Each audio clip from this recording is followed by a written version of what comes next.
First question: why you became a butcher?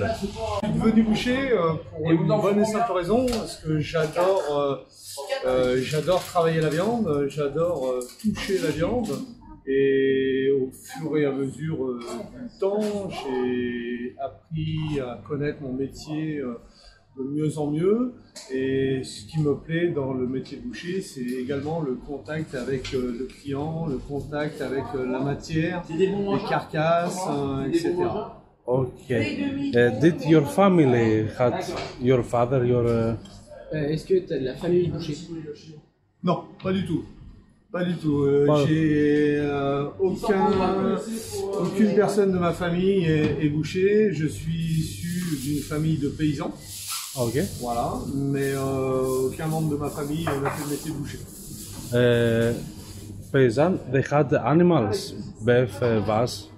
The family. Oui. Did they have animals? Est-ce que ta famille avait des animaux à la maison quand tu étais Non, c'était céréales. Céréales. Ok. Ok.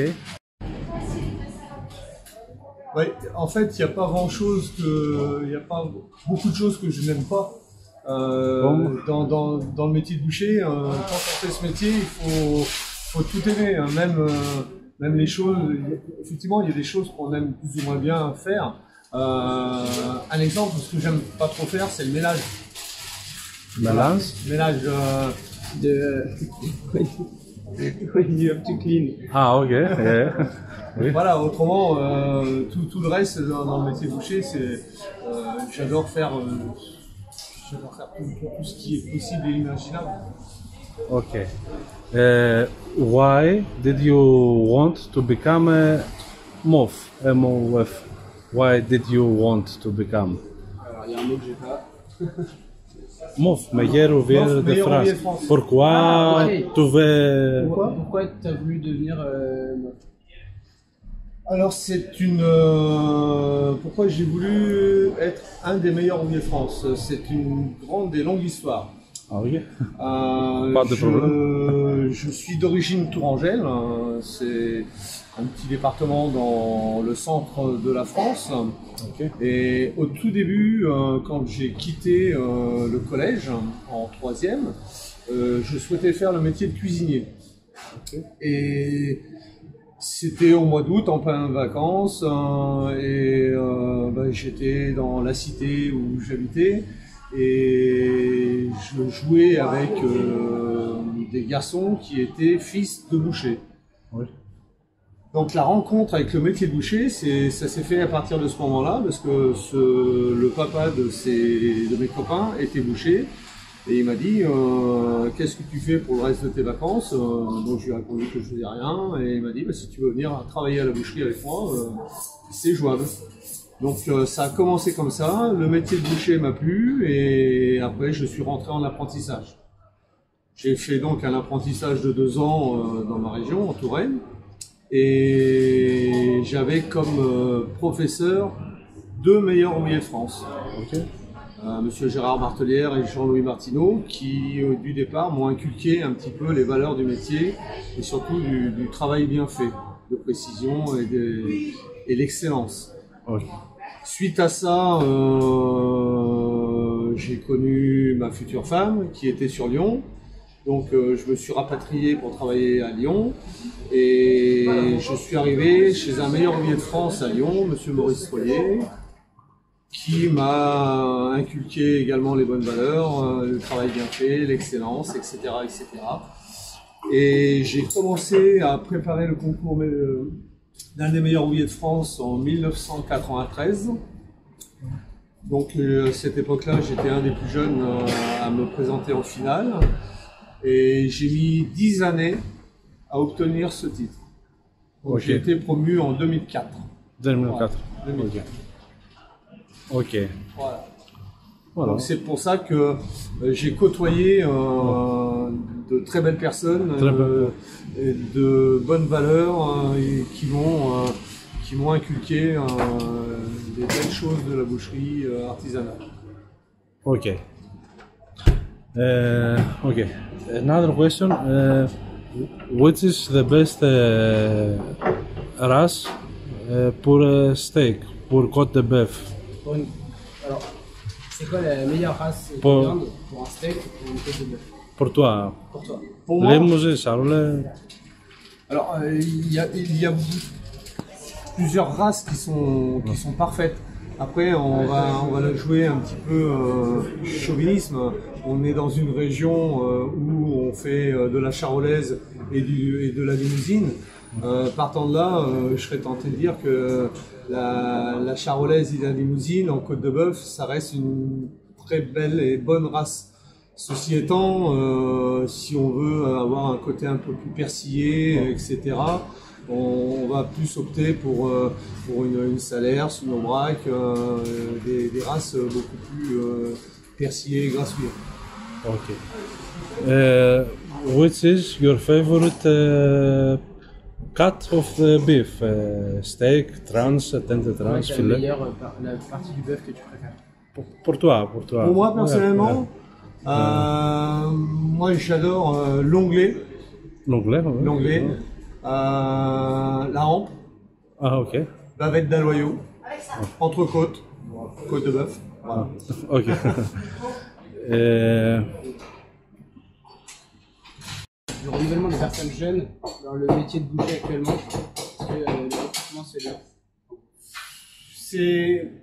C'est relativement facile de trouver des jeunes apprentis en France.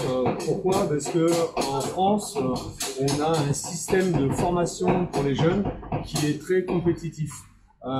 Et dans lequel ces jeunes sont formés dans des centres de formation d'apprentis avec des professeurs qui sont au top niveau, que ce soit dans les départements ou que ce soit à l'École nationale des métiers de la viande à Paris, boulevard Soult. Là-bas, ils forment des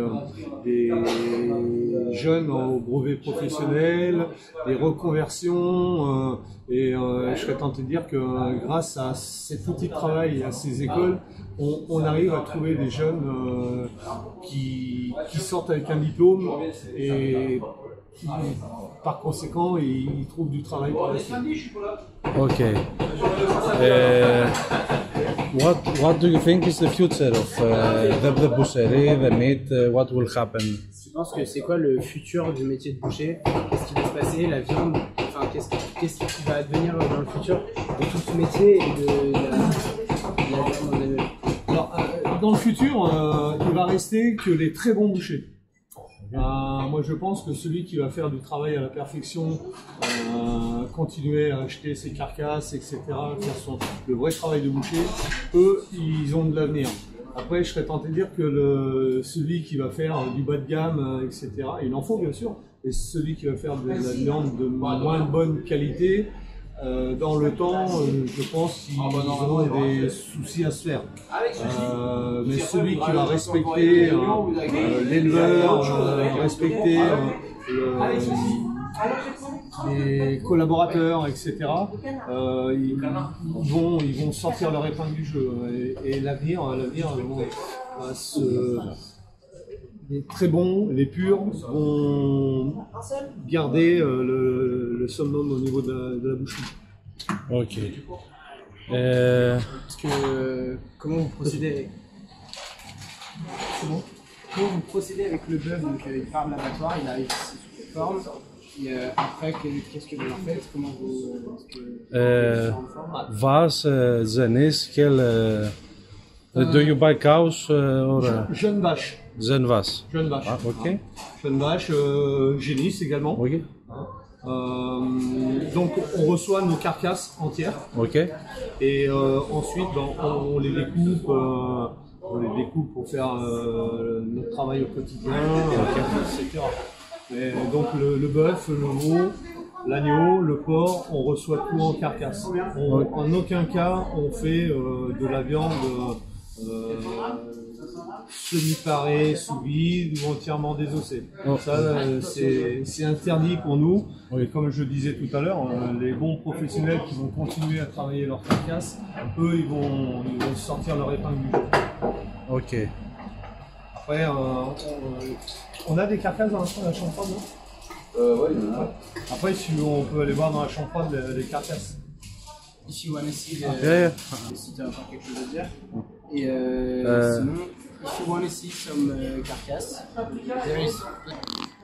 Un petit coucou à nos amis grecs que j'ai eu l'occasion de rencontrer au championnat du monde en Irlande.